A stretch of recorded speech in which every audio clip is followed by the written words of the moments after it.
Well, good afternoon, everyone.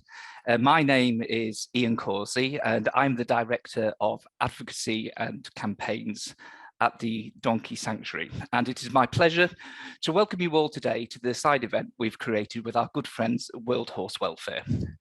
We are two of the partners who make up the International Coalition for Work in Equids. That's donkeys, horses and mules, along with our colleagues at Brook and Sparna, who many of you will know.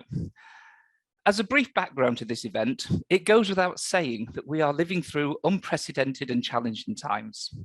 And we all see that the lasting changes and solutions that we need to find are only going to be achievable with cross-sectoral partnerships and with a greater understanding of not only the different challenges facing different sectors, but with an increasing awareness of how they interact. I've worked for a long time in the field of international animal protection, and at times it has been hard to get this work embedded in wider discussions about the sustainable future we all seek. Yet we all know that the environment, the planet, and all things that live on it have to interact in a way that protects the future for the generations to come. And we cannot create that by working in a siloed fashion. It was very heartening to see all the member states at the UN Environment Assembly earlier this year unanimously approve a resolution to produce a report for UNEA 6, which will set out the nexus between animal welfare, the environment, and sustainable development. That would have been almost unthinkable only a few years ago, yet it is a tangible way of seeing how everyone's thinking is changing and the growing commitment to more integrated solutions. Later this year, we have the 77th session of the General Assembly, which will determine resolutions on both harmony with nature and also on agriculture. We are working hard to get language included that will ensure this spirit of collaboration is captured and that healthy, well cared for working animals are recognised for the important role they play in a sustainable future for all. We would be delighted to develop this language in thinking with interested parties here today. And in that spirit, this event draws together speakers from different backgrounds to discuss common issues and the work we need to do together to protect our future. So it just falls on me to welcome our moderator for today's event, Joanna Veltri. Joanna is the Chief IFAD Americas Liaison Officer, which is responsible for IFAD engagement and partnerships with governmental, legislative, civil society, philanthropic and private sector entities in the United States, Canada and Latin America, as well as with multilateral organizations, including other United Nations bodies, multilateral development banks and the IMF. Joanna joined IFAD in March 2019 after nearly 18 years at the United States Treasury Department's International Affairs Division. Joanna, your presence here is much appreciated, as is the support and encouragement we get from IFAD for our work. So we thank you for that, and I'll hand over to you to moderate our event. Okay, many thanks for that warm introduction and your very clear framing of today's discussion and objectives, Ian, and many thanks for having me today. Good afternoon and good evening, everyone. As Ian mentioned, I'm Joanna Veltri from the International Fund for Agricultural Development, or IFAD. We are an international financial institution and a specialized agency of the United Nations dedicated to eradicating poverty and hunger in rural areas of developing countries. For those of you not familiar, I'll just take 30 seconds of your time and say that we support and invest in small-scale agriculture and inclusive rural development to address long-term issues of hunger, poverty, youth unemployment, and migration, with the overarching goal of helping the most vulnerable and poorest rural communities overcome poverty and achieve food security through remunerative, sustainable, and resilient livelihoods. We tremendously value the work of the Donkey Sanctuary and World Horse Welfare, and I'm very excited to hear from the esteemed panelists that they have brought together today. I'm sure you all are excited as well, so let's get to it. In terms of housekeeping, for this event, we have right now 6 speakers and then a question and answer session. The chat function is available, but all questions, if you have a question for one of the panelists or for organizers or whoever, please place those in the separate Q&A function only. In order to allow time for as many questions as possible, there will not unfortunately be the opportunity to ask verbally. So we do recommend putting your questions in that written Q&A function. And the support team will be monitoring the chat should anyone require additional information. Allow me then to introduce our first speaker, Mr. Mark Gordon. He is Senior Coordinator, Midterm Review of the Sendai Framework for the UN Office of Disaster Risk Reduction, or UNDRR. Following 15 years working in Africa and Asia and with civil society, the UN, and the European Commission, Mark Gordon joined UNDRR in 2006, where he has served in numerous capacities, including as coordinator and lead author of the Global Assessment Report, or GAR, head of the Sendai Framework Monitoring Unit, and head of the Donor and Business Partnerships Unit. He was appointed as the senior coordinator of the midterm review of the Sendai Framework in July 2021. Over to you, Mark. Thank you very much indeed, Joanna, and wonderful to be here. Thank you for having me. It's such a glorious opportunity at this pivotal moment for us to be able to exchange and share thoughts and explore curiously and courageously together what we know are going to be some difficult times ahead in terms of some of the transitions and transformations that are going to need to happen to many things: the way we think, the way we collaborate, the way we interact, the way we value. So I hope that this will be a conversation that will be enriched with those elements in mind, and of course what Joanna and Ian have brought to this particular session. Many of you will be delighted to hear that I'm not going to go through a agonizing multilateral presentation of an intergovernmental process. The midterm review of the Sendai Framework is just that, but I'm trying to see it as an opportunity, a vehicle on which we can all try to bring that which we know deep within our guts, rather than that which is necessarily measured by KPIs, log frames, and results-based management frameworks, about how we understand and we know risk, and ultimately how we redress our relationship with risk. Because that, for me, is fundamentally at the core of all agendas, and certainly at the heart of the Sendai Framework, which was adopted in 2015 and endorsed by member states in the General Assembly. So here's just the little multilateral bit, so please stay awake for the next 3 minutes. Member states, and most importantly, non-state actors as well, recognize that at this midpoint, it was worth the sort of traditional stock-taking exercise. So let's have a look and see how we've been doing against the outcome and goal, how we've been doing in realizing the priorities for action. Are we making a dent in the riskscape? Recognizing that in the Sendai Framework, we moved the conversation very significantly in terms of scope. So now we're looking not just at natural hazards. We're not just looking at earthquakes, tsunamis, cyclones, drought, floods, etc. We're looking at all risk. We're looking at everything from biological, technological, environmental hazards and risks. And that takes you from everything from zoonoses to cyber risk to industrial accident to conflict and insecurity. So this was, I think, a prescient recognition by member states in 2015, which, as Ian said, was perhaps a unique window in time when we were able to adopt visions and levels of collaboration and cooperation that, quite frankly, today would be impossible to imagine.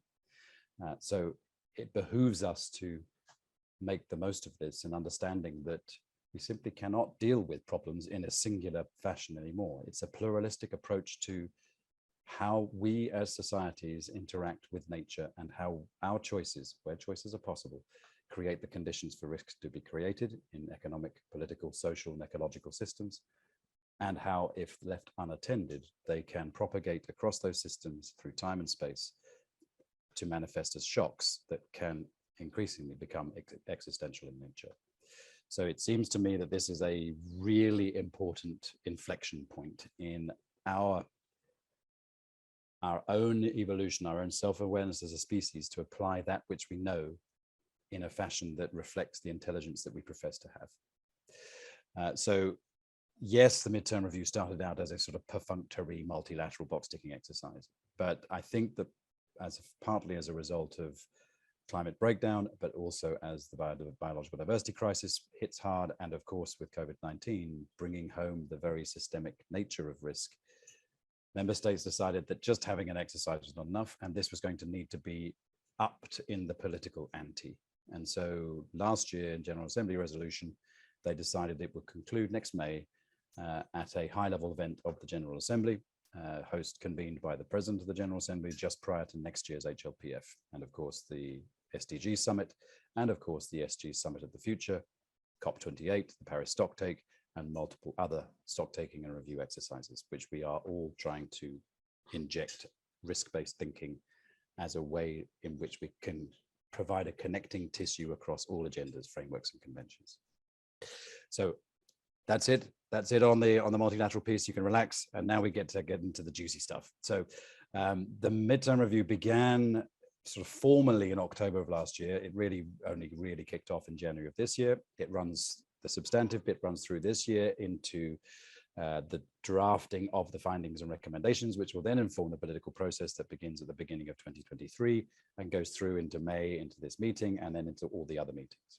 And some of the early findings, I think, are particularly interesting and cogent to today's discussion. So I'll just take you through three main areas, which I hope will get the cerebral juices flowing and hopefully get us off our scripts and starting to talk to each other as human beings to human beings, rather than I might remove my background, because I don't think we should be representing organizations. We're just humans to humans here.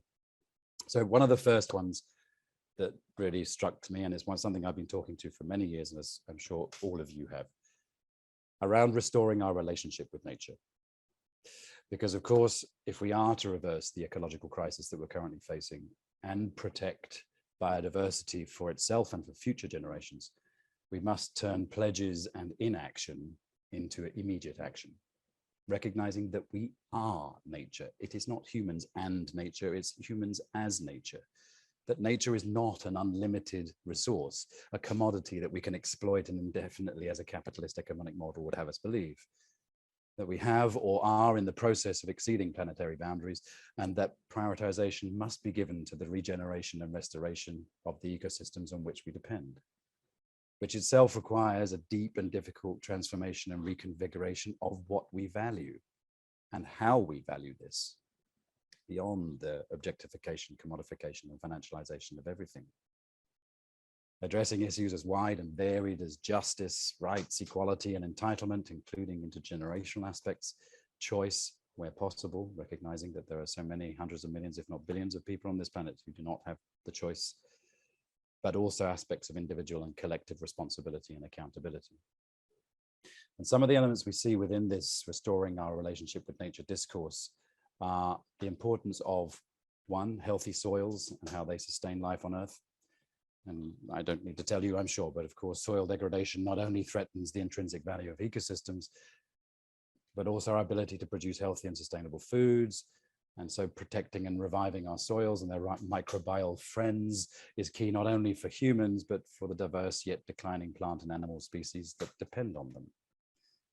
I'm sure many of you were involved in the Food Systems Summit dialogues last year, but of course, sustainable food systems are not going to work without healthy soils. And so the revival of plants, crops, and forests needs the revival of degraded soils and depends on the restoration of the complex relationships between soil, plants, and a plethora of microbes. A second element, and this is by no means exhaustive, but the dependency of human health upon ecosystems health. There is the restoration of ecosystems being intrinsically linked to the restoration of humans' health. Of course, the COVID-19 pandemic, which has so far caused over 1 million deaths, is a poignant reminder of how ecosystem degradation can contribute to the emergence and spread of novel pathogens. And I'll come back to that in a second. So the protection and restoration of habitats and biodiversity is central to our ability to protect the lives of future generations and combat current socioeconomic trajectories that determine the national and global drivers of ecosystems and human health and well-being. The third piece around indigenous cultures and knowledge that's being lost. This is a particularly important point for me, and I've played this out in a number of different ways over the last few years, including in recent GARs. But indigenous culture and knowledge is, of course, intimately connected to the land, to their biome, to their context. It's often infused by wisdom born from a very different relationship with their natural environment to that which prevails in most societies today, and thus is underpinned by values that can lean more to our relationship of symbionts rather than consumers or exploiters. So beyond the systemic devaluation and discreditation, one could argue over millennia, of other ways of knowing, of diverse knowledge systems beyond the hegemony, and I would argue at the artificial absolute knowledge of the scientific method, the erosion of ecosystems can also result in the erosion of culture, including knowledge and language. For this has been context specific, often hyper-localized, and may have evolved over a great deal of time.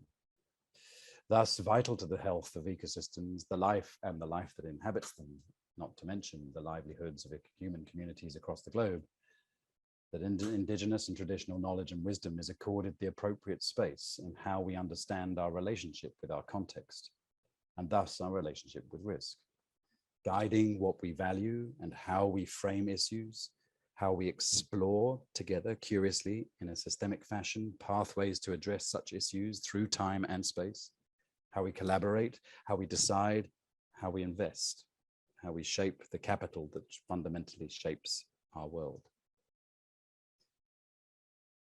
That was the first part. The second part is one that I think is pertinent again today and clearly topical, and that's the need to have how to assess how holistic health frameworks such as One Health or planetary health perspectives can provide a fit-for-purpose approach to address risks associated with the systemic nature that risk presents and global health in the context of policy and practice in building risk and addressing risk and building resilience. While the average global citizen's health has improved over the past century, the stability of our planet's life support systems has sharply declined, putting recent public health and development gains at risk. Pressure on and changes to the natural life support systems are already impacting our health and are projected to drive the majority of the global burden of disease over the coming century, hitting today's most vulnerable people and future generations hardest. Of course, these include issues like zoonoses, antibiotic resistance, and increasingly mental health challenges. Holistic health approaches like One Health, planetary health, and eco-health study the impacts of human disruptions to Earth's natural systems on human life and all life, and can offer a paradigm that enables fit-for-purpose policy and practice. In recognition of this, the midterm review of the Sendai framework will undertake a thematic study that will examine acting upon these approaches in order to address risk and build resilience. But with many of these problems being global or trans-jurisdictional in nature, this makes international cooperation or new ways of collaboration and governance even more important if we are to solve them. Additionally, health systems at all levels have an essential role in managing the risks, preventing its creation and/or propagation before it manifests as a shock, but also to responding to outbreaks and reducing the consequences of emergencies and disasters from all hazards. Yet, healthcare systems find themselves at the front line, coping with pressure from disaster risks, from climate change, from pandemics, the growing burden of non-communicable diseases, and constrained resources and capacity. Even before COVID, many countries were struggling to meet even routine demands for healthcare. And so I'll conclude with the final point on this aspect of the systemic nature of risk and the anthropogenic drivers of, for example, infectious diseases such as COVID. As all of us, I think, are increasingly aware, we live in an increasingly interdependent, complex, and fast evolving world. Societies, communities, and economies are not only interconnected globally through political, economic, and social systems, but of course, through the Earth's biophysical life support systems, the built environment, and increasingly through the digital world. In addition, the speed and magnitude at which these dynamics play out is unprecedented. With this evolving change context, the risks we face are systemic, interconnected, and cascading. This has implications for how individuals, societies, economies, governments, organizations engage with risk. and the governance mechanisms that will need to be fit for purpose to be able to deal with 21st century risk that can facilitate and adjudicate the interface between all of them. The reality of the COVID-19 pandemic and the climate breakdown unambiguously demonstrate the consequences of a failure to better understand, govern, and manage risk across domains and sectors, and in a temporal frame that goes beyond quarterly shareholder dividends, 12-month insurance contracts, or 4 or 5 year political cycles. In respect of COVID, what started as a local outbreak rapidly evolved into a global public health concern that one could argue was driven by the inexorable growth in demand for meat, coupled with barbaric industrial livestock practices observed worldwide, thrusting unfamiliar species together, including humans, to create the conditions for species jump and zoonoses that, with hyper-connected global transport and cargo networks, such that what would have remained localized only decades ago can, in a global society, become a biorisk and health shock of global proportions. Of course, with lingering and economic, socio-ecological and technological shocks, many of which we're still trying to understand and unpack. So more specifically, this aspect of the systemic nature of risk is one that I hope is starting to infuse a broader discourse, not simply to present complexity, but to provide an opportunity for convergence, for the deep relevance that better understanding our relationship with risk and the decisions, the actions, the inactions that we take in multiple systems have across all agendas, because we all recognize the pressure on the realization of the goals and outcomes of the 2030 agenda, of the Paris Agreement, of the post-2020 biological diversity framework, of the new urban agenda, I could go on, are not only in jeopardy, but have regressed. And so while this predicament exacerbates common vulnerabilities, it does also create opportunities for collective action. But this will require courage, curiosity, and dispensing with the hubris that has tended to prevail so often. And I'll stop there. Thank you, John. Thank you so much, Mark, especially for what was a very compelling and refreshingly frank intervention. I think we particularly appreciate the concept of taking off our institutional hats in order to better approach the holistic framework in which we need to all think, plan, and act, the need for broad and comprehensive frameworks for the interrelated challenges and complex and intertwined risks that we're facing. And I particularly appreciated the focus on restoring our relationship with nature, which obviously will take a much deeper commitment than what humanity and frankly, the community of policymakers have shown thus far. Finally, I'll just note that the emphasis on healthy soils and indigenous knowledge as key to these was very near and dear to the EFAD heart. And so may that be something that we carry, and also to try to get a broader understanding beyond just the ag policy community and the food security community of the importance of healthy soils and the importance of indigenous knowledge. So creative thoughts on how to push that forward are very important. Now, I will say before I introduce our next speaker, I'm going to have to find a way to be a little stricter about time. I say that with zero offense to Mark. You were, like I said, very compelling. So what I'm going to do is hold up 3 fingers. If you can see me, panelists, I will hold up 3 fingers when you have 3 minutes left. Okay, next we are turning to Mr. Jorge Arturo Rios Badillo, the 3rd Secretary of the Permanent Mission of Mexico to the United Nations. Currently, Jorge is the 3rd Secretary at the Permanent Mission. He's in charge of environmental, climate change, disaster risk reduction, energy, and science, technology, and innovation portfolios. So clearly he has lots of free time. I am kidding. He has also worked as a political advisor on disarmament, non-proliferation, and international security portfolios. At the UN in Mexico, he was coordinator of the Security Operations Analysis Unit of the United Nations Department of Safety and Security. He's collaborated in many research projects of the National Autonomous University of Mexico, including analysis of international society toward the world order of the 21st century, human security, environment, and development, perspective in the teaching of international politics, peace and security and development, and education for disarmament and non-proliferation. He'll be speaking to us today about cross-sectoral partnerships, building resilience in Mexico. Over to you, Jorge. Thank you very much, Joanna. Can you hear me? Can you see me, everybody? It's strange that after more than 2 years, I'm still making the same question, but thank you. Good afternoon, dear colleagues. I would like to thank the Donkey Sanctuary and the World Horse Welfare for organizing and inviting me to participate in this really important event. Without doubt, resilience and sustainable transformation at scale and pace, investment in otherwise atypical capacity building measures can empower people at all levels to participate and bring about long-lasting change. The discussion is indeed timely and needed. We have heard many of the perspectives of Mark. We agree with him about the need of being plural, of hearing all voices. And in that regard, I would like to share with you what Mexico is doing to build strong and inclusive cross-sectoral partnerships. In that regard, the Mexican government is implementing the 2030 Solution Platform. It's an initiative aimed to build alliances. This platform is coordinated by the Mexican Ministry of Economy through our Executive Secretariat of the National Council for the 2030 Agenda, in collaboration with multiple stakeholders.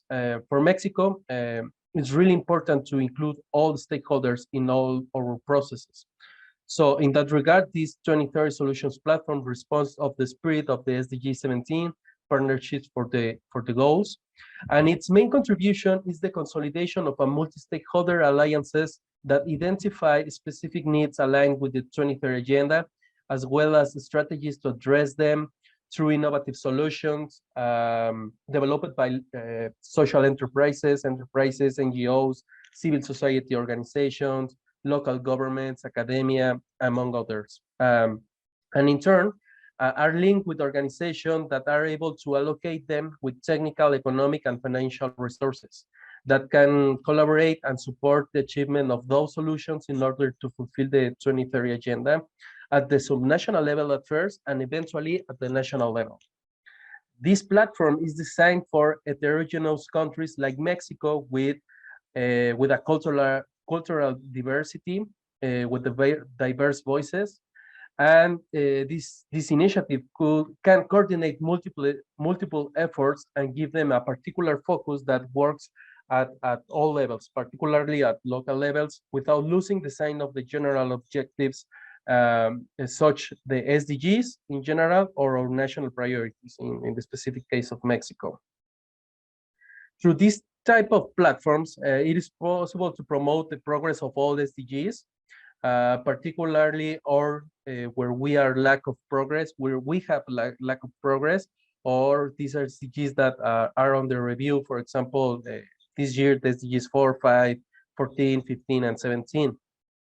So how this platform work? First, with the co-creation of alliances and action plans of solutions that allow from a transversal vision to address challenges such as environmental issues, climate change, the restoration, conservation, and sustainable use of ecosystems, food security, solid waste management, gender equality, and empowerment of women, universal connectivity, among others. All these not work in different silos, but a cross-sectoral vision of all of them. Second, we have 3 partners in each alliance. We have a solver, 2, a local government, and a support organization. These 3 components work together in order to find a solution, and the platform works as enable and link these three partners of the solution. And these alliances are part of a national network of solutions focused on the sustainable, inclusive, and resilient recovery of Mexico. These alliances have the opportunity to connect with potential funders and experts who will help them to promote their projects, and of course, a closer collaboration with the Mexican local and national governments. This is a new initiative. We have a first meeting organized on April 2022, up to 30 local governments and 50 initiatives for innovative solutions to socio-environmental problems at local levels, and they were selected. During this meeting, the participants strengthened their proposals and worked on multi-stakeholder procedures to implement their solutions that responds to the challenge that they identified. So in that regard, as you can see, this initiative is new but robust. Of course, we are working. We are doing the following of these initiatives in order to provide more information about their progress and achievements. And I have to say it, the initiative works to align this alliance not only with the 2030 agenda, but also with the Paris Agreement, the Sendai Framework for Disaster Reduction, the New Urban Agenda, the Addis Ababa Action Agenda, among our different instruments. In that regard, with those actions, the Mexican government reaffirmed its compromise with leaving no one behind, leaving no one excluded. This is the important part. For Mexico, we cannot fulfill the 2030 agenda and its goals and targets without including all stakeholders. And in that regard, we are, that is why we are here, in order to have a closer work with all the stakeholders, and that's all. Thank you for hearing me today. Thank you so much, Jorge. I really appreciate this clear example of a great intervention or framework that's been created more or less from what you described from bottom-up approach and pushing forward the SDGs via this platform, expanding the understanding across diverse communities of the importance of the SDGs, and creating a platform that seems to enable various stakeholders to create alliances, take projects forward that otherwise might have had difficulty coming together. So that's really great. And from what I'm hearing, also its potential adaptability to other contexts or countries. Thank you so much. And next we turn to Mr. Vivek Rai. Vivek Rai is the Deputy Director of the Civil Society Division at UN Women, headquarters in New York. His work includes strengthening and expanding strategic, intersectional, and intergenerational partnerships between civil society and UN Women, including through support at the country, regional, and global level through advocacy, as well as normative and programmatic work. Vivek has been working in the development sector for over a decade, including progressively with UN Women and its erstwhile predecessor, UNIFEM, since 2009. Prior to his current post, he helped coordinate the initial stages of the global study on the 15-year review of Security Council Resolution 1325 on women, peace, and security, as well as setting up the UN Women Regional Office for Europe and Central Asia in Istanbul, perhaps my favorite city, while working for the Policy and Program Division. Vivek has a background in broadcast journalism, which means he's going to be an excellent speaker, and worked as a news producer in India, the UK, and the US before joining the UN system. And today, Vivek is going to be talking to us about the multi-stakeholder allyship model advocated by the Generation Equality Forum as an innovative, intersectional, and intergenerational model to achieve the SDGs. Without further ado, Vivek. Thank you so much, Joanna. And I should have specified in that bio that I did work in broadcast journalism, but behind the scenes. And so I'm not entirely sure about my communication skills around that, but thank you very much. And before I start, just to say to colleagues, I am based in New York, but I'm calling you from India, from Delhi, where I'm currently. And unfortunately, we've had a bit of an incident here with some power cuts and electricity cuts. And I really hope that my connection stays stable for at least the duration of my presentation, if not longer. But apologies in advance if I suddenly disappear from your screens, and you'll understand why. So I'll try and be as brief as I can, also keeping in mind, Joanna, your guidance on keeping time.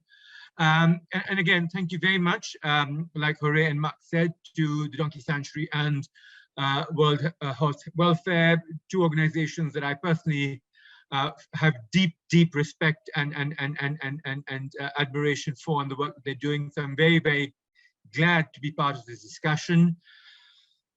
What I want to talk of, building of what Mark has already talked about, and then what Jorge has also laid has put before us, is really the focus of the times that we are operating in, and B, the importance within those times of ensuring a multi-stakeholder, intergenerational and intersectional approach to this non-siloized approach that everyone's been talking about as being critical for the achievement of the SDGs. The context that we are talking about, of course, is the context where we know that despite we have essentially 8 more years to the SDGs, and we know that we are way behind target on most of the indicators as far as the SDGs are concerned. And so we need to look at innovative solutions in terms of accelerating this work. Right, that's one context. The second context is the political, economic, social, and climate context that we are operating in right now, where we are seeing, in a manner of speaking, great progress that has been made. And I speak from a gender perspective in terms of UN Women, but I don't think you really need to speak only from a gender perspective. We've seen progress made in terms of economic sustainability. We've seen progress made in terms of democracy, but we are also seeing at the same time a huge backslide that is taking place around this. And the intersection of that pushback that we're seeing around democracy, around gender equality, around climate, around livelihoods, is something that we really need to pay attention to as we plan these innovative ways of going forward. So those are the contexts that we are working in and within. And one of the things that UN Women has been trying to do very hard is to think a little bit about how we approach this work going forward. We are, like IFAD and like others, an intergovernmental organization. We're also an organization that was born out of the activism of feminist activism and civil society, which laid huge expectations on us on advancing the gender equality agenda in exactly the intersectional manner that feminism has taught us to look at. And so what are the ways that we can do work as an intergovernmental organization? And so it was within that context that in 2019, as we approached the 25th anniversary of the Beijing Platform for Action and the 5th anniversary of the SDGs, that we came across the idea of what we call the Generation Equality Forum and the setting up of these action coalitions, which are essentially, to the point that's been made, inclusive cross-sectoral partnerships that we're building that are intersectional, that are multi-stakeholder, and that are intergenerational as well. And I really do want to, at this point, highlight the importance of the intergenerational and the fact that we really need to be looking at this in a particular way going forward. So what are the things that UN Women has put into place in order to do this? Being an intergovernmental organization, we have also recognized that in the world and the context that we work in, the importance of civil society that is facing huge pushback. Thanks, Joanna. Civil society that is facing huge pushback. Youth leadership and youth activism, which is coming along, which is working in ways which are different than the ways that civil society has traditionally worked, right? And how do you bring people into these conversations? How do you include people in conversations? People who are part of networks and movements, who are not necessarily part of traditional civil society organizations that have ECOSOC accreditation or even don't, right? How do you bring together these movements to come together and address some of these issues? So that's one. The importance of the private sector. Now, I know this is a controversial issue among some people, where we, the private sector is a complex sort of navigation of engagement that we need to do. But the reality is, in the world that exists today as well, private sector, global private sector, for better or for worse, sometimes has more political and financial resources and influence than even some governments do. And so do we need to find a way of engaging with them while also ensuring that we need to hold them accountable to the work that we are doing in a particular way. So the idea of creating these multi-stakeholder, intersectional and intergenerational partnerships, and how do they work forward? So we have the action coalitions, and I am mindful of time, so I'm not going to go through all the action coalitions, but in particular, I think it is important to talk about the action coalition on feminist activism, on feminist action for climate justice, and the work that it's undertaking, which is very much in line with some of the work that is being discussed in this particular forum today. And I think one of the ideas of looking at the interconnectedness of climate change with issues of gender justice, the protection and amplification of voices of grassroots organizations, indigenous communities, things that Mark has already talked about, the importance of the protection of frontline defenders, especially women human rights defenders, across social and political arenas. I think these are some of the things that we need to be really looking at as we go forward. I would have liked to go into greater detail, but I'm mindful of time, and I'm hoping that when we come into the Q&A session, Joanna, if I'm still around and my internet hasn't failed, I think it would be good to talk about some of these things. But this was just an introduction to the Feminist Action on Climate Justice Action Coalition that I would encourage all of us to engage with, and potentially invite all of you to become commitment makers. And Mexico is already ahead of the game with us on that, but also to see how we can engage in this issue going forward. I'll stop here. Thanks so much, Joanna. Thank you, Vivek. You came in just under the 3 minutes, so well done. And, thank you so much for that. I mean, obviously, everything you're discussing is near and dear to my heart. And I think in addition to the ways forward, we also have to be mindful on many of these fronts in certain countries that I won't name, that we don't backslide as well on some of these areas where maybe our grandparents had more rights than our daughters do at the moment. I also appreciated your observation about civil society facing some pretty significant pushback, and also how the youth work so differently. And I think, working to come together to communicate across a gap of communication style and, the types of interventions undertaken, that can be very powerful. So thank you for that. Lots of thought-provoking stuff. I'm going to go ahead and say that the following 3 speakers will be presenting different aspects of the relationship between animals, their health and welfare, and that of the human populations alongside which they live and work. These connections contribute both to SDG attainment and to financial, social, and environmental resilience for many communities around the world, particularly in low and middle income countries. So first, we will be hearing from Dr. Laurence Dinguinya, and I'm hoping you'll correct my pronunciation. My apologies if I've got that wrong. He is currently Deputy Director of Veterinary Public Health in the Department of Veterinary Services at the Ministry of Lands, Agriculture, and Rural Resettlement in Zimbabwe. I am thrilled to be announcing somebody with a much longer title than mine. And he replaced Dr. Naika as the OIE Animal Welfare Focal Point in 2020.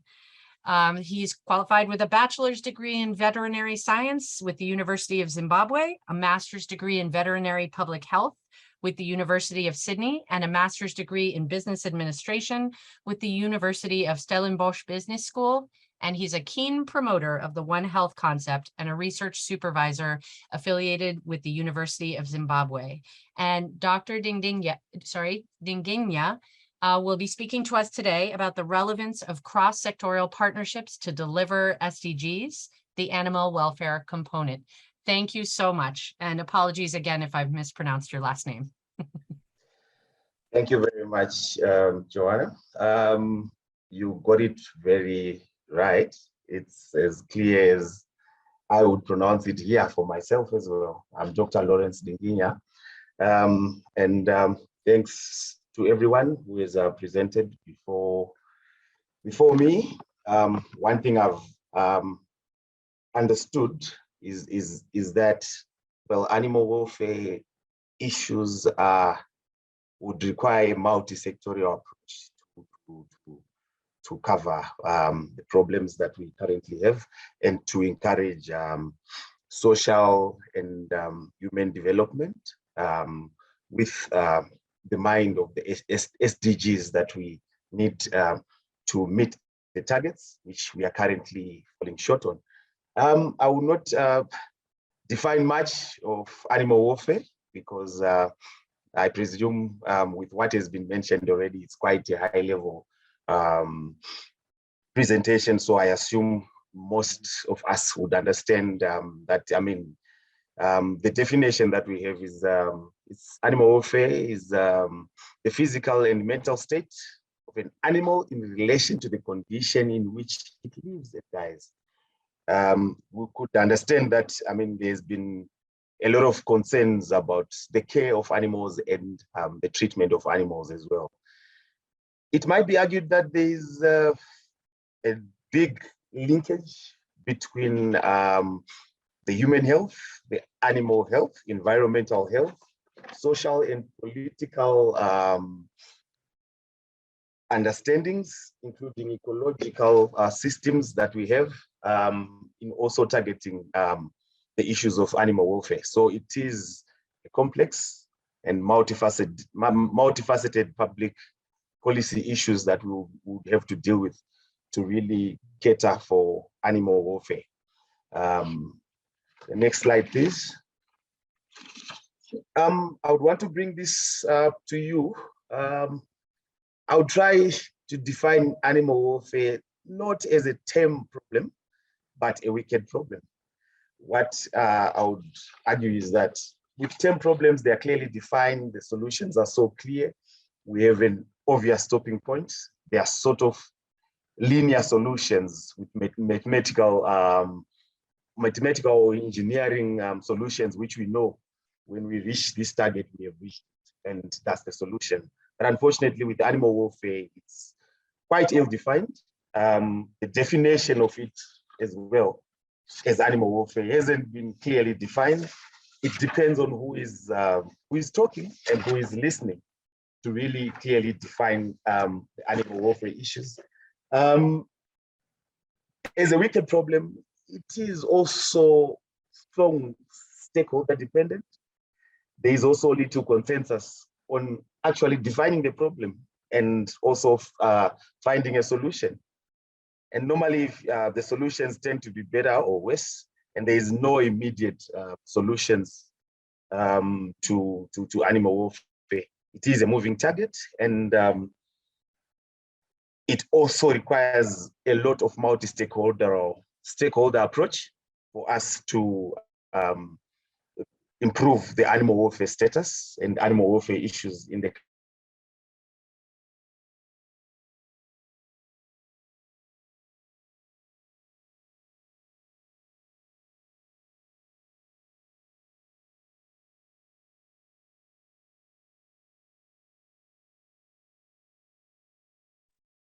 I hope we haven't lost Dr. Dig. legal. Oh, you're back. Fantastic, you're back. We lost you for about 30 seconds there. Oh, Sorry. sure. Okay, thank you. So I would continue. I hope we understood the issues of how it is an ill-defined problem, because with what we have been explaining from all the presentations I've been hearing today, it is clear that it's an ill-defined problem, and the stakeholder approach and engagement of, for example, private sector into animal welfare issues is quite important to improve development as we target the sustainable development goals. You know, animals play a big role in improving the livelihoods and the economies of countries. E.g., for example, the working animals, the companion animals. We talk of zoonotic diseases as well. That also include the livelihood of the people. As we know, we are just post the COVID issue, and we're still in the COVID-19 issue.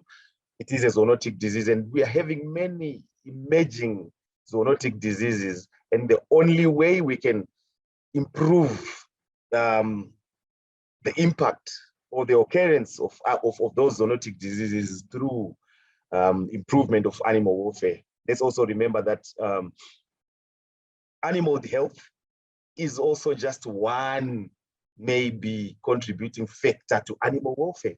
There are a lot of other issues that we need to deal with. I would also argue that in development dynamics, animal welfare is actually an umbrella to all the small pillars that we have in development. We talk of human animal health, we talk of zoonotic diseases, we talk of livestock production, we talk of companion animals, the working equids. They also work in assisting in enabling access to education, health in communities, like you find with the picture that's there. Sometimes donkeys are even used to carry the people to hospitals, I mean, for medical assistance, for market accesses. Also, it assists in mitigating the effects of climate change. So strengthening community resistance is quite important, and animals also are playing a key role in low-income countries. And also tackling gender inequalities is also it's also working well with companion animals and also working animals. Allowing water security and showing us there's a bond, there's a linkage, strong linkage between animal welfare and many sustainable development goals that we have. Next slide, please. Now zooming on to the multi-sectorial partnerships that we have had already from the previous presenters. The government of Zimbabwe places a great emphasis on building partnerships in implementing sustainable development goals. This includes working with civil society, private sector, and other development partners. Zimbabwe is also pursuing a whole of government or a whole of society approach in achieving 2030 agenda of sustainable development. For example, there is a collaboration work between civil society, governments to promote animal welfare. I can tell you that as we define animal welfare or livestock, animal health, we are now defining it as animal health and welfare. We have considered animal welfare as a very important facet of animal production and companion animals, the use of companion animals, and including the working animals, especially the working equids. We are also pushing on implementation of animal welfare standards and policies, and government is working with the civil society and private sector organization to improve animal welfare, targeting various types of animals, which also includes the working equids, the production animals, and the companion animals. Next slide, please. The benefits of promoting animal welfare, there are quite many, and it is our benefit. It's a benefit to us, and it's a benefit to the future as well in terms of sustainability. Healthy working animals contribute more to sustainable agricultural practices, cost effectiveness and cost efficiencies, lowering ecological disturbances. Healthy working animals are better able to support production systems, bridging market linkages, and offer a wide range of other economic and social engagements, and also cultural engagements within people. Healthy animals also prevent the spread of zoonotic diseases, as I've mentioned.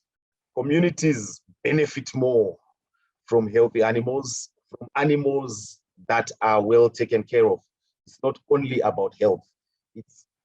There are other facets of animal welfare that, I mean, improve the effectiveness, the workingness of animals.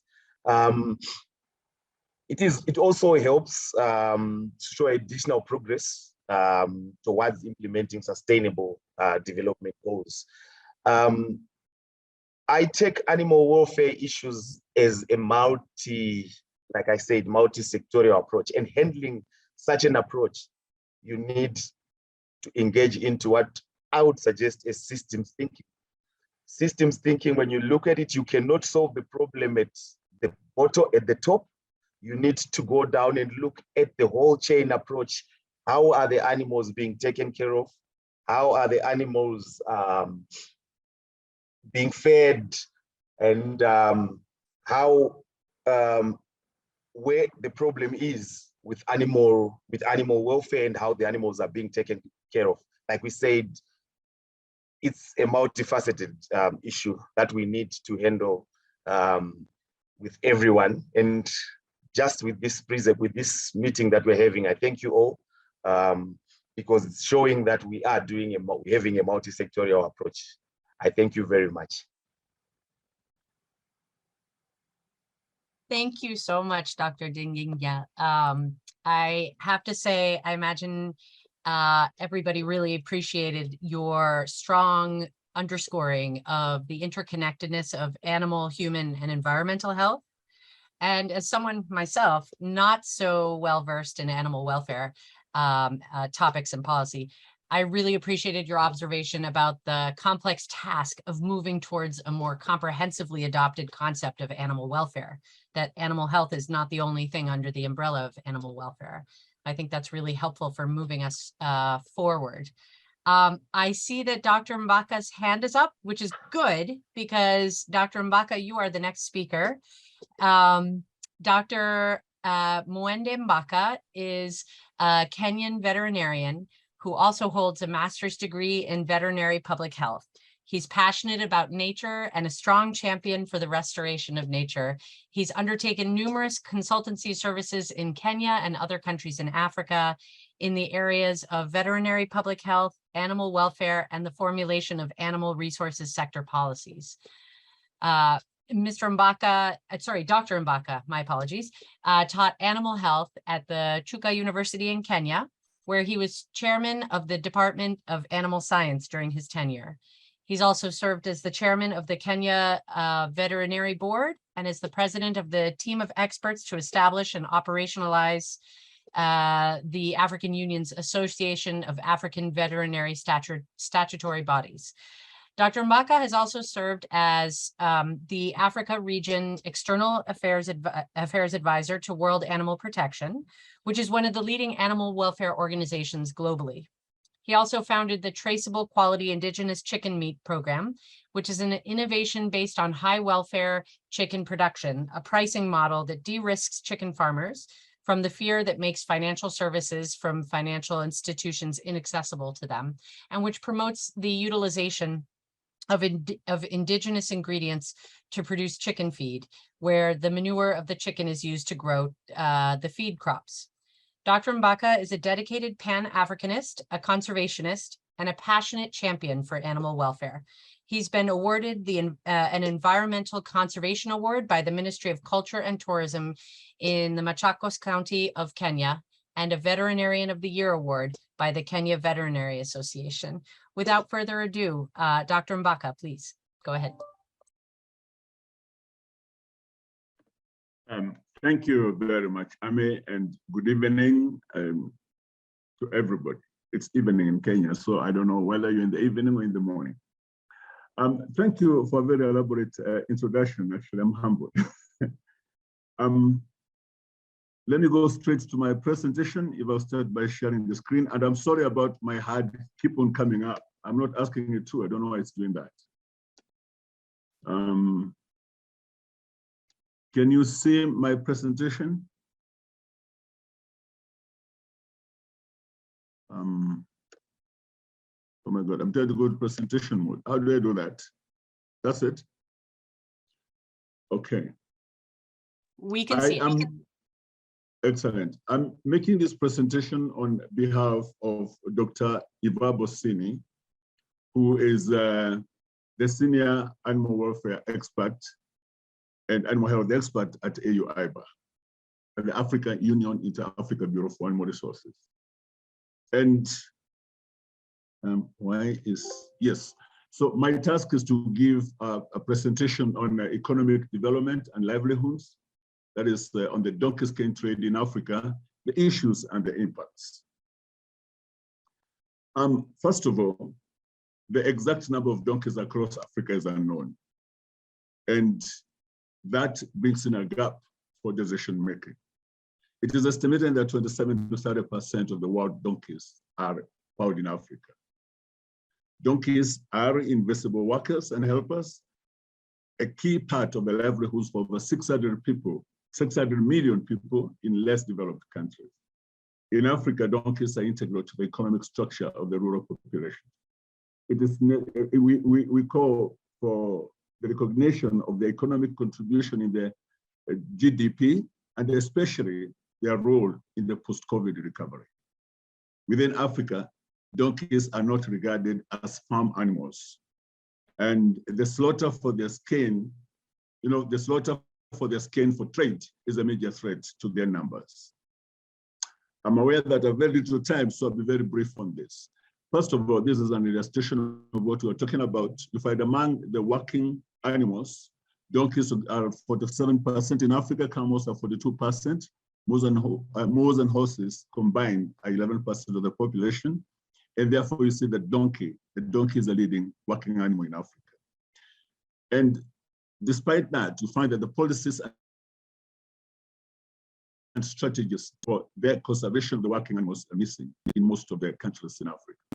This is to illustrate to you that if you look at the price of the donkey in the market of a live animal, it's the lowest. So we believe that in Africa, donkeys are more valuable in use than in the market. Looking at this graph again, what you see is that the value of the products from donkeys, again, the donkeys score very poorly. And so again, we believe that in Africa, donkeys are more valuable alive than dead.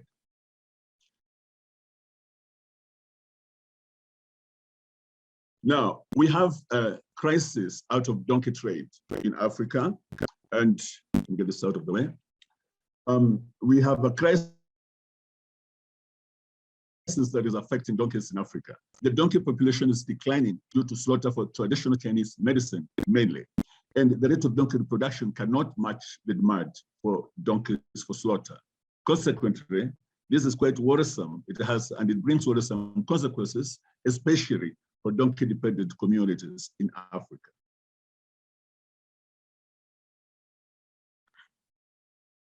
Now, what are the notable negative impacts of the trend in donkeys, and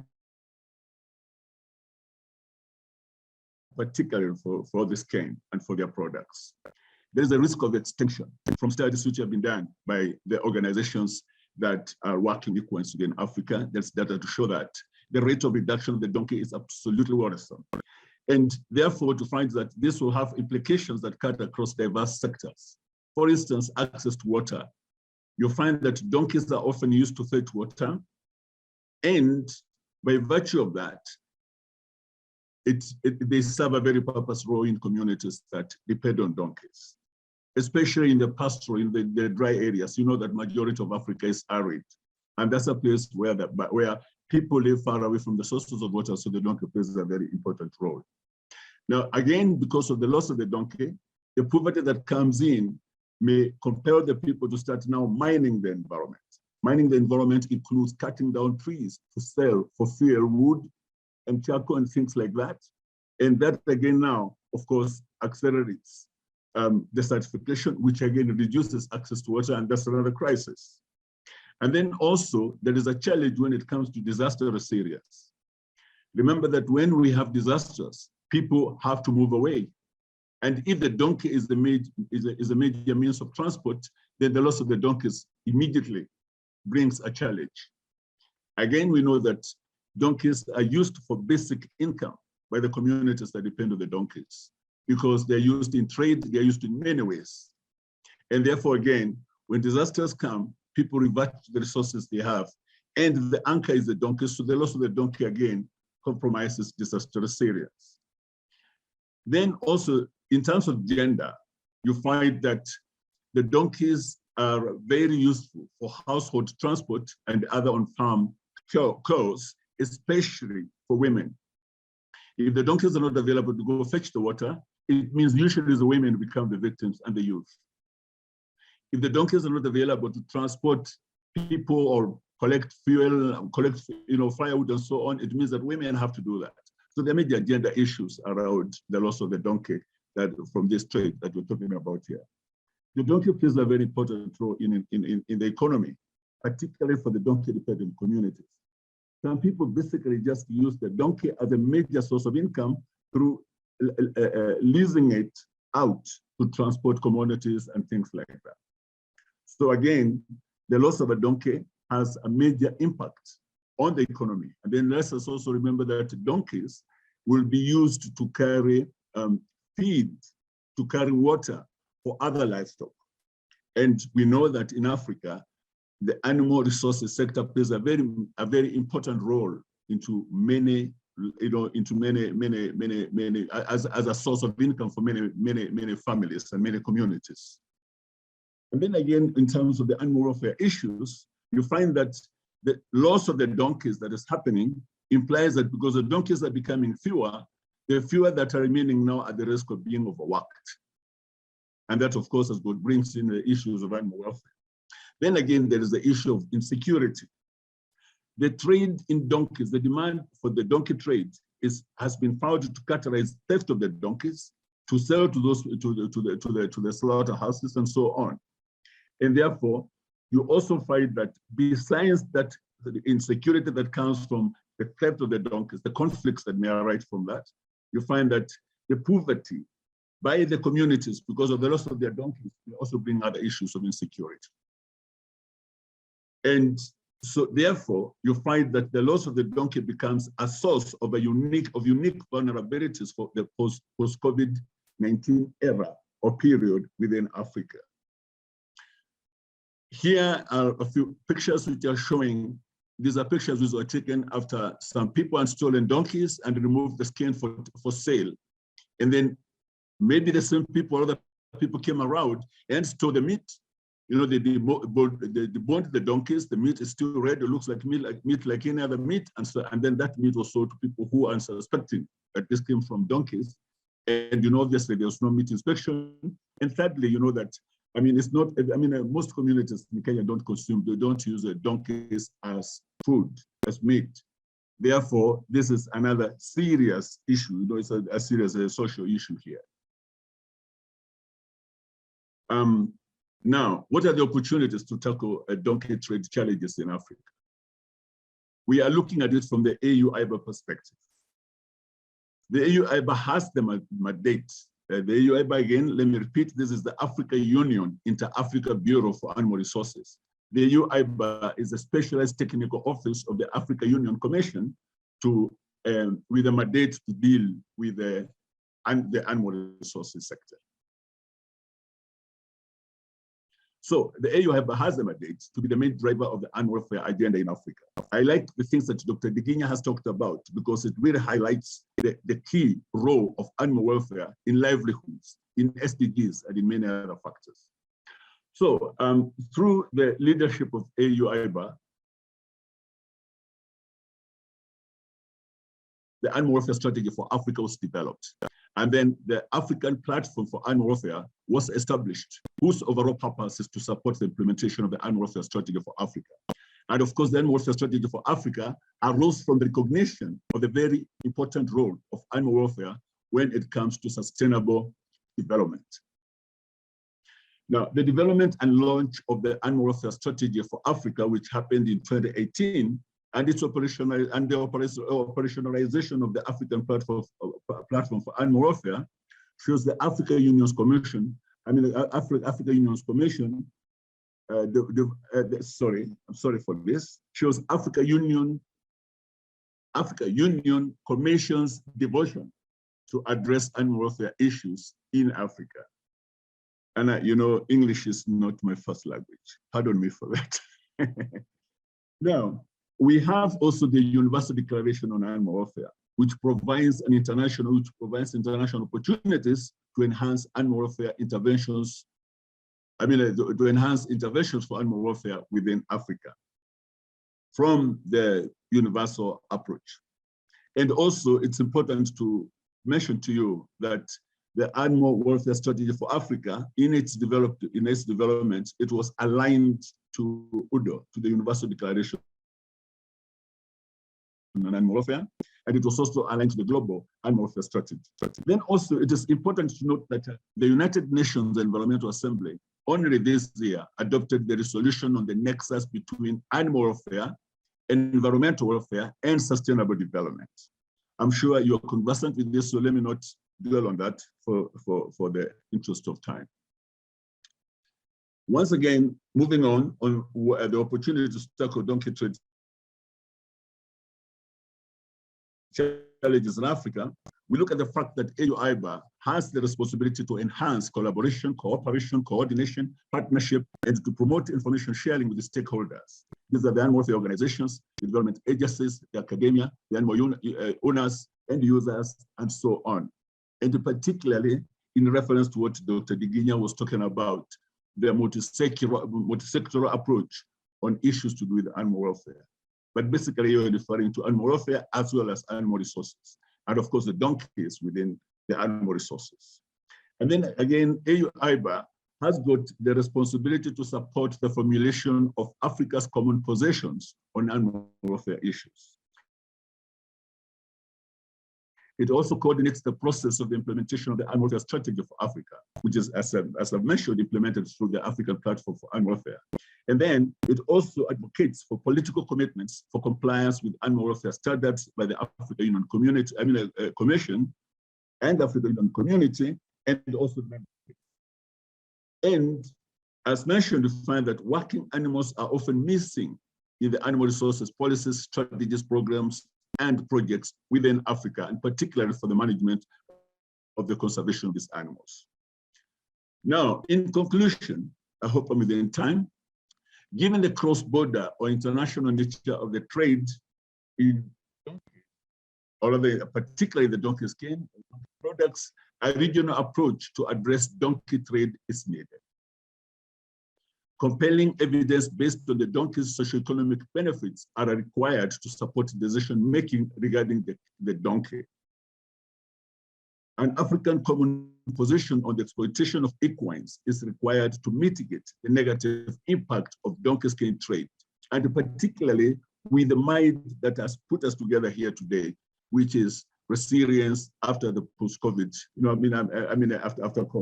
after COVID-19, the experience has gone through.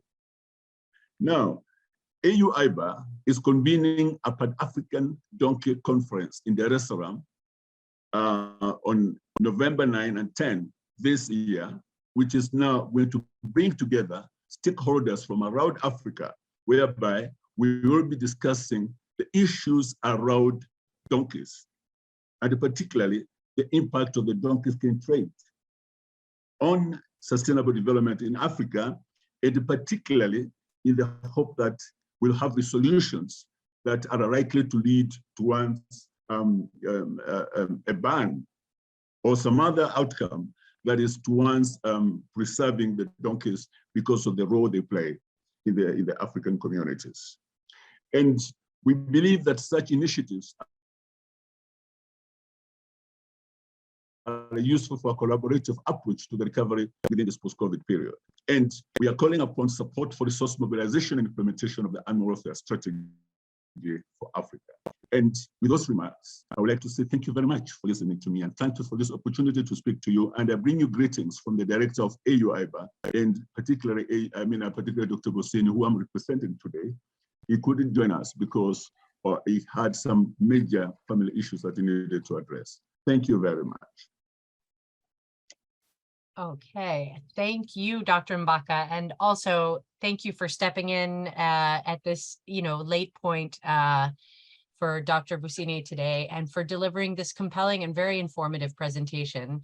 I think it really helped us understand the context that brings about the problematic donkey skin trade and the multifaceted negative impacts, around water access, disaster resilience, gender, and others of losing the donkey from a particular family or community.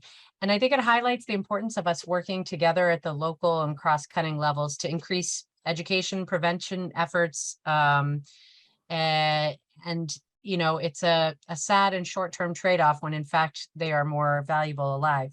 So bringing the strength of the practical and economic rationale that you've sort of laid out to the aid of what I think we can also agree is an ethical argument against the donkey skin trade is really particularly helpful.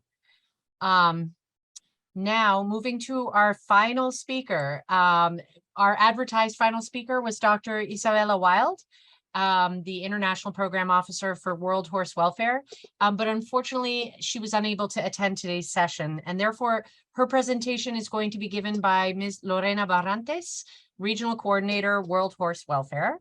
So we thank Lorena very much for taking over again at this late stage, and Lorena is going to be speaking to us about the impact of COVID-19 on the working equid community. Over to you, Lorena. Thank you. Well, it's an honor for me to be here. It's an honor for me to be surrounded by experts. I am obviously not an expert, but I know a little of all the topics, so I'm going to try to pull this off this morning for us, this night for you. I'm very happy to see that we are all talking about the same thing. We're all talking as human beings. We're all talking about connecting tissues. We're all talking about stakeholders, all stakeholders included, and being inclusive, about strategic alliances, about the importance of civil society and the private sector, about innovative solutions, about immediate action being urgent, and about creating resilience to leave no one behind. So I'm very happy to be here, and I will proceed with Isi's presentation, or Isabella's presentation, immediately. So let me just slide through. Okay. So very important to begin with are some facts about how working equids contribute to everyday life in the communities where we work. As you know, we are a working equid organization. We work for them on daily basis in 14 countries of 3 different continents, which are Asia, Africa, and Latin America, where I personally work. Important to understand that there's around 112 million working equids in the world today. From those 112 million, we have around 600 million people depending on them. So that's a whole big part of our population, and that the roles are multifaceted. I mean, they depending on where they are and who they belong to, they have different roles that they develop. They're very important, like the other panelist mentioned a minute ago, also for family life. So here in this little slide, you can see, if I were called Geronimo, the horse, what do I do on daily basis? How do I contribute to a mother? How do I contribute to the children? What exactly is it that I am there for? And so important, right? So we have Geronimo, we're gonna call him, and he works transporting water for crops. So that contributes to what? Well, if we are under the line of the SDGs, it would definitely be to SDG number 2 for zero hunger. If we solve hunger in the world, we will definitely have an impact on no poverty. I mean, they're completely linked together. So Geronimo transports crops to markets. He bridges the missing mile to the market. There's an income generation, and there's food security of surrounding communities. So all this, Geronimo the Equid enables families to be fed, okay?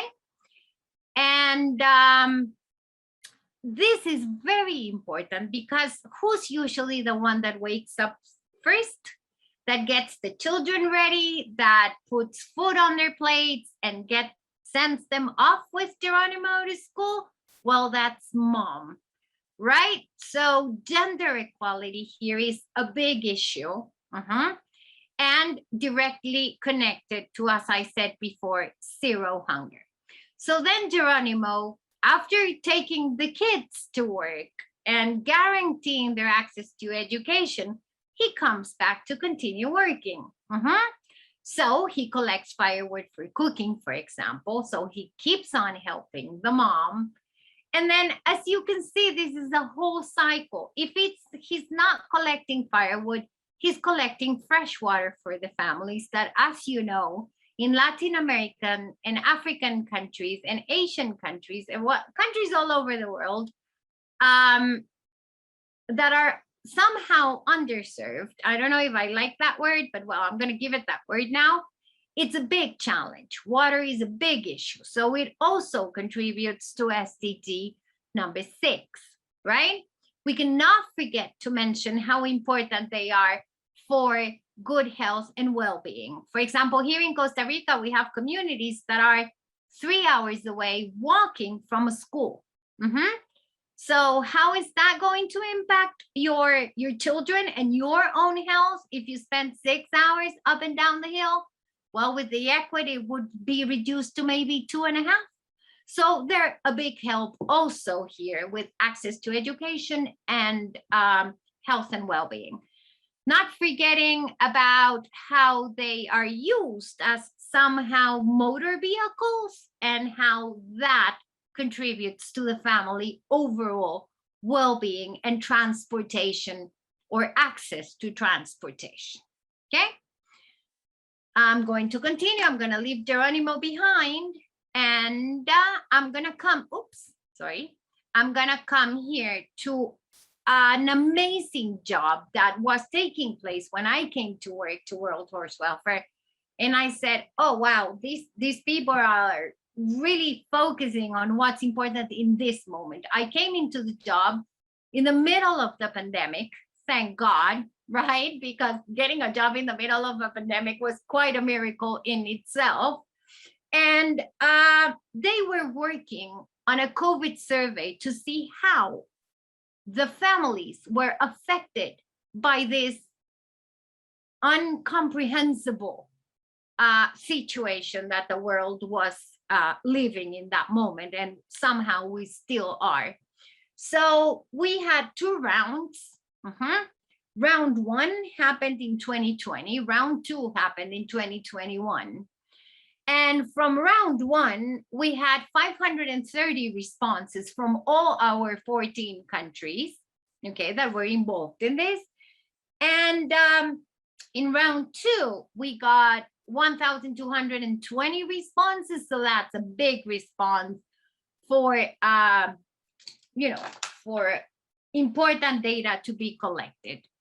Now, what was the outcome of this? We understood several things, and I'm not going straight into the slide here. I'm just going to tell you generally, like some other speakers did a minute ago. Equities contribute to income activities and non-income activities, right? So it's important to highlight that. Within the generating activities, you have transportation, material transportation, firewood transportation, but the non-income activities would kind of include family transport, people transport, water transport. So as you can see, they have as many jobs as we do. After Joanna read everything that everybody here does, it's overwhelming, right? How many roles and things we have to do every day.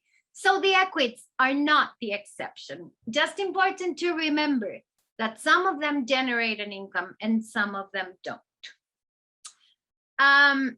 So from this data, I'll give you the statistics in a minute. Okay, more specific statistics. I just don't want to stay in okay.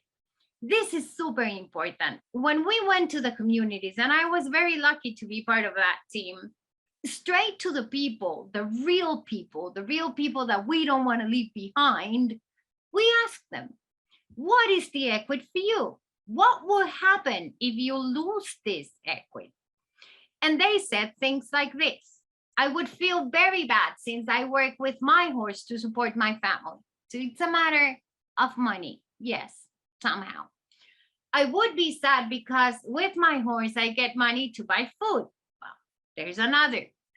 My children depend on me. I want them to be happy. I want them to be healthy. I need to feed them properly. So, of course, traveling would be a problem as I am living in mountains where there are no road infrastructure. So we know poverty is multidimensional. It's not only having less than $1.90 US, right? It's a whole bigger issue. And imagining taking my children to school is just one of the examples of how poverty can affect me. Having no road infrastructure is another example of how poverty can affect me and my inaccessibility to basic things that we in other places take for granted, right? So these were some of their responses when we asked them what would happen if they lost their equities.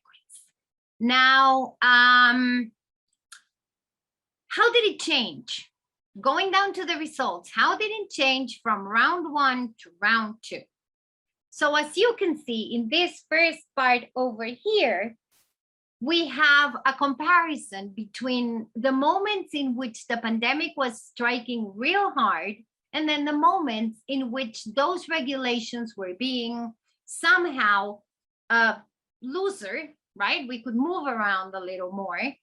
And as you can see here, in the first round, 80% of the people interviewed said they had an decreased income when the pandemic was really strict about regulations. And so, well, what that pandemic? No, the governments and the reality in the countries. And then it had a 50% decreased income when the regulations started to cool off. So that is what you can see in the first graphic here about also the workload had decreased when they were in the most strict times, and then it was rising when the regulations were a little more loose. So that's for work, and then there's for income. I kind of got confused here, but the first one was for work, the second one was for income. So there you have it. Those are the main impacts in money-wise and workloads. Okay? This is the most important part of all, and these are the takeaways we would like you to remember today so I can finish. Equities play an essential role in human lives in low and middle income countries. Most equities are working less, incomes have decreased, and cost of living has increased. So either they were making more activities, they were making more work, they were making a little more money, but they had to pay more for what they needed. So that's kind of the impact there, right? Equity welfare changes were variable at the time of survey completion. The impact of pandemic increases the reach for divide. This is an important one, welfare issues, and this is where the takeaways really start. Human and animal welfare need to be addressed together. I think we all agree on that. The network between humanitarian NGOs, the governments, animal NGOs, and civil society and private sector, like they mentioned before. If we don't work together, it's just not going to happen. And last but not least is how can we organize ourselves and try to influence legislation? Because if we can reach, 30,000 working equities, if we worked at the legislative law level, we could impact thousands more. And this is where you can find the work, the publication itself under this title, that would give you lots more of knowledge of what I just kind of tried to brief in across. So the impact of COVID-19 on the work equity community, responses from, well, there you have it, right? I'm not going to read the whole thing. Thank you very much. I hope I made myself kind of understood, and it's been great to be with you today. Wonderful. Thank you so much, Lorena. And we particularly really appreciate you stepping in, capping us off today with this great final presentation, and stepping in for Dr. Wild. And so everyone, before I turn to some of our questions that have come in, I want to highlight a few take-home messages very quickly that I think cross over the various presentations. The first is the value and the variety of collaboration and partnerships across sectors to achieve the SDGs, the importance of those collaborations and partnerships to respond to crises, local, national, or global, and to build resilience, particularly to the shocks that we haven't even thought of yet. And the critical importance of thinking of the various issues and challenges in an interconnected, holistic way. Several of you have highlighted the potential for mutual benefit when integrating non-traditional partners into the development of sustainable solutions to thematic challenges. As highlighted by several of you, this is crucially important as we move forward and stakeholders change. And then, of course, the importance of recognizing animals as contributors to lives and livelihoods as recognizable and economically valuable assets requiring greater protection than is currently afforded, and therefore the importance of integrating animal welfare provision into wider policy and programming. And of course, considering all of these issues in the broader context of COVID-19, climate change, economic dislocations, and other shocks, current and potential with global reach. So with those observations, what I would like to do is turn first to Laurence, if you are ready. We have a question from Katie Wanham. She asks, how do we utilize the promotion of awareness of the amazing contribution of working animals to achieving SDGs to enable improvements in their welfare? Over to you, Laurence.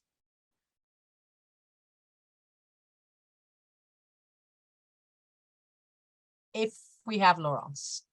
If we don't, okay, perhaps we will message him separately. And then Moenda, we also have a question for you. Oh, Laurence is there. Go ahead, Laurence. Okay, sorry, I did. Can you repeat the question for me? Sorry. I'm more than happy to. The question is, how do we utilize the promotion of awareness of the amazing contribution of working animals to achieve SDGs to enable improvement in their welfare? I was looking at Lorena's presentation. It spells it all. It has all the illustrations that we might need to add on awareness. That presentation, shows in the whole process flow of how the importance of animal welfare in working animals, not only, it was mainly emphasizing on donkeys, but in all working animals. It's quite a very comprehensive presentation. What we might need to do is being very loud. Let's engage any area of media, be it social media, be it the formal media, the paper media, and all, to have the word being preached to everyone. And also the key driver would be firstly getting a political support in many countries, because unfortunately animal welfare issues and the issue of donkeys and working equids has some social impact that it has some cultural implications. So in some areas, you're pushing for awareness and wanting people to change their cultures. So we need to be as loud as possible in all facets, be it government, be it media, be it anywhere. But Lorena's presentation was quite well illustrated for it to start as an awareness tool for most of us here. Thank you. Thank you, Laurence. I have to say that that emphasis on getting loud is really appreciated. And I think that's true at all levels. And I think that's also what I've appreciated today about the presentations have been very direct and frank. And we need more of that at the policy level. In addition to, you were speaking of social media and elsewhere, that we need to get loud, people. So I think that's a great takeaway for today as well. Okay. They're asking me for the research paper, but do you think, Joanna, I can send it to you on an email and you can share it with everyone? Because I really don't know. Oh, there you see. Huh. There you go. Oh, someone shared it. So forget my words. Thank you, Lauren. Fantastic. Thank you, Grace. Okay. And then we had another question, but it looks like Dr. Mbaka has answered it in the Q&A. I am going to see what the organizers would like me to do. Oh, I see. A question for all of you from the organizers. How would you suggest that organizations can approach cross-sectoral engagement to ensure that it's mutually beneficial and tackles shared vulnerabilities? Why don't we turn that over to, if I may, sorry to put you on the spot, Jorge, but why don't you start with that one? Let me know if you need me to repeat.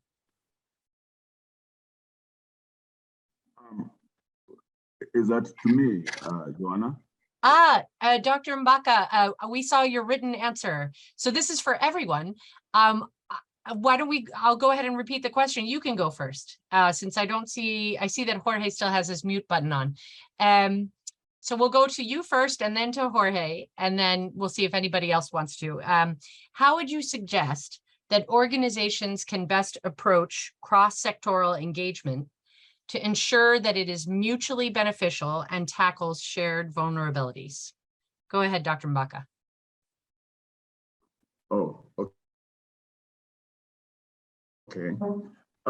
I think organizations can, particularly, I'm talking from the African perspective.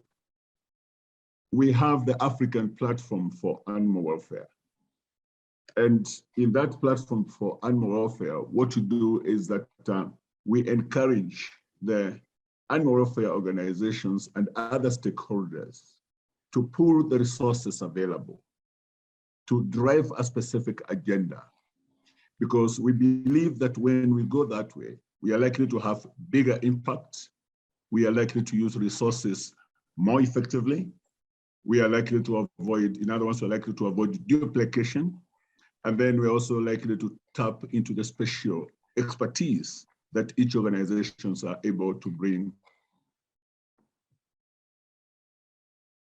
on the table.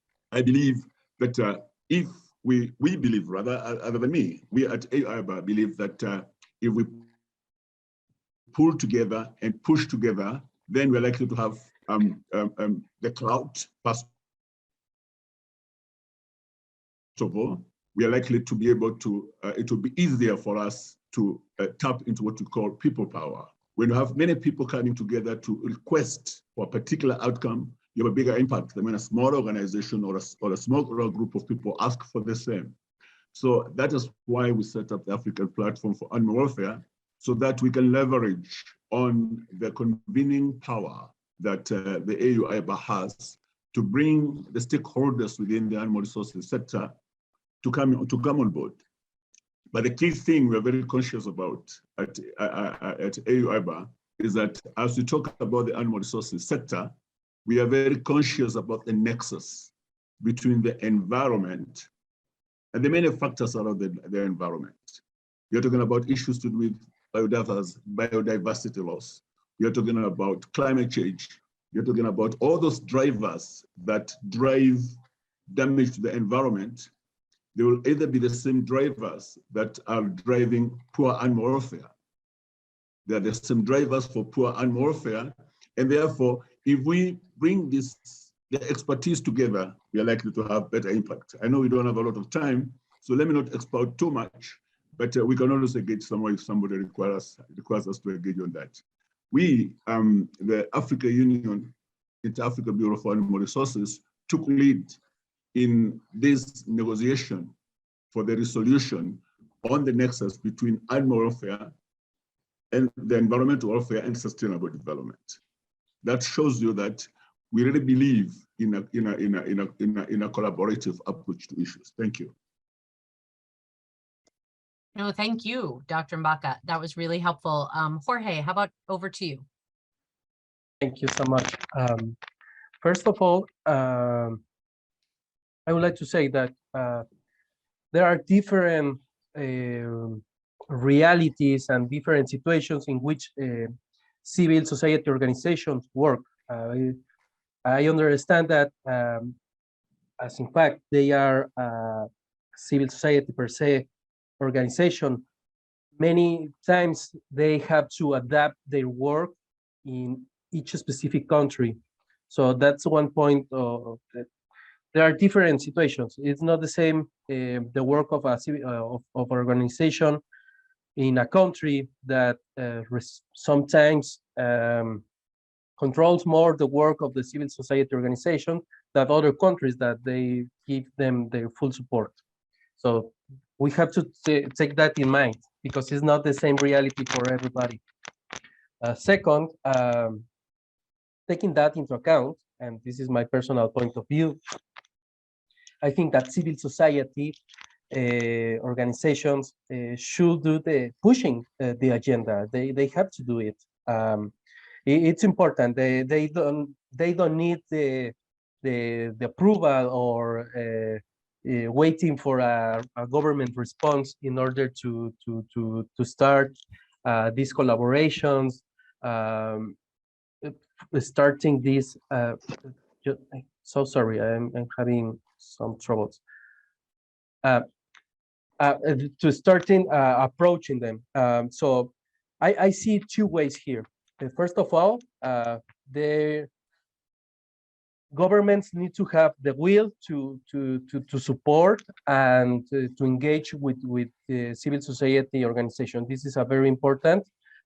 This is a topic that Mexico in particular has been pushing into the United Nations agenda, in the NGO committee, etc. That's one.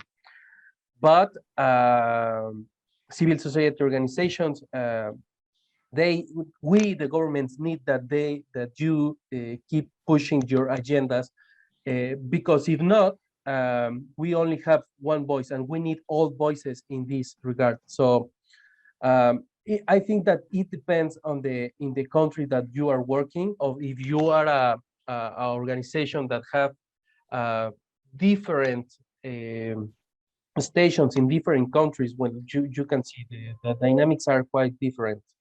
But in that regard, I think that these two ways, one, that you should keep pushing us, the governments, to have the most updated information and innovative solutions into the agenda.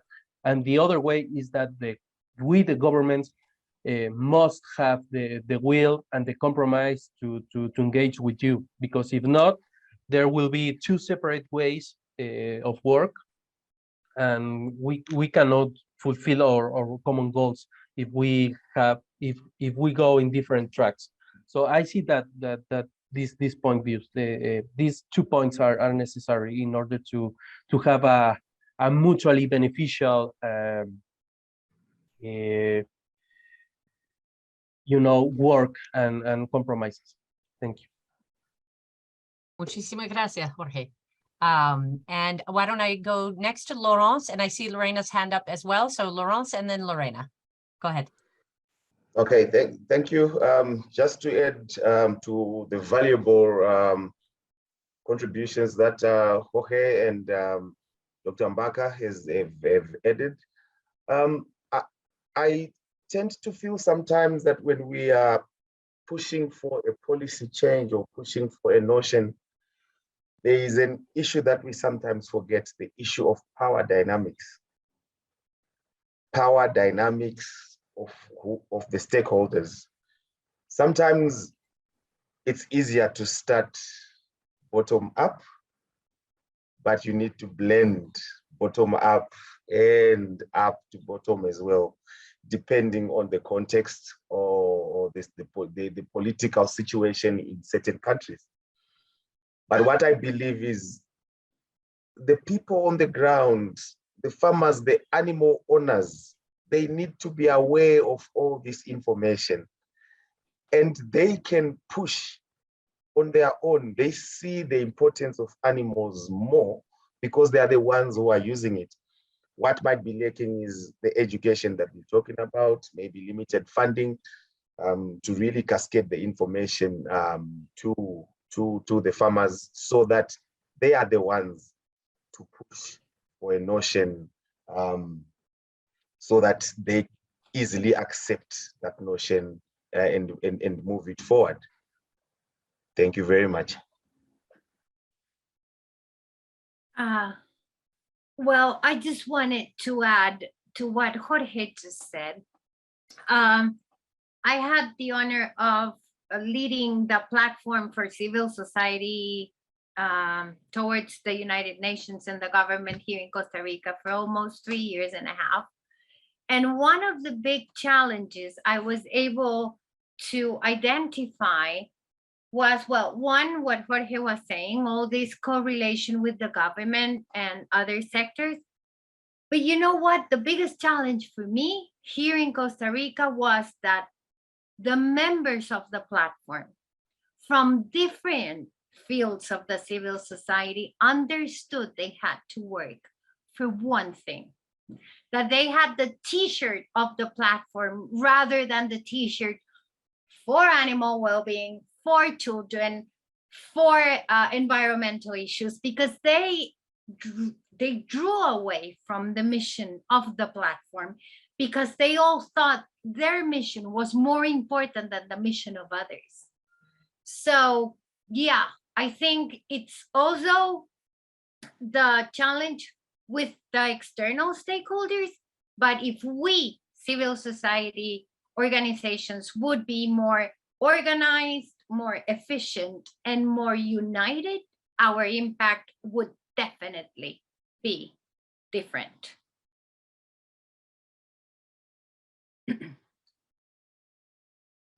Thank you so much for those compelling answers. I really, I appreciate Laurence's point about the mismatch in terms of ability to speak, power, etc. And Lorena, your closing words were perfect as well. I did just put the websites in the chat for Donkey Sanctuary and World Horse Welfare. I want to thank everybody for joining the event and especially to our speakers for their interesting and insightful presentations. Further information about the host organizations can be found at the respective websites in the chat.